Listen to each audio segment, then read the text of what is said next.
take off and head on to their next adventure. And I know they just got here, but I want to set you up for that photo opportunity. So I know you guys are in the shade. It will be worth moving over. Anywhere from me back here in the sun, this is the perfect spot to be.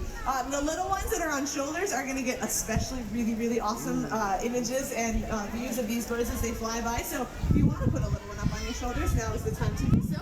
For those of you who might have just joined us, we are bringing to Encounters. These beautiful macaws flew a half a mile to come in and join us, which is pretty incredible. And shortly they're going to be flying. Honestly, we're pretty sure. Sometimes they like playing in the park before they fly. We've got lots of yummy stuff to say thank you for coming out and joining us. Treats. It's all how we train them, basically through positive reinforcement, rewarding behavior we want to see. And the coolest part is the fact that it doesn't always have to be food. So when they fly back home, we'll have sprinklers and treats and toys and all sorts of fun stuff to say thank you. And they're going to be doing that here in just a second. So get those cameras up and ready to go. If you have video mode or slow motion on your cameras, I highly recommend the slow motion options.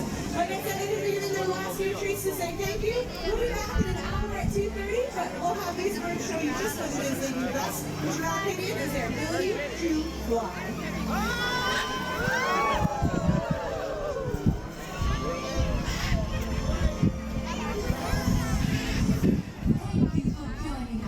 Winged Encounters. Remember, if you help ensure amazing sights like these remain in broad places for many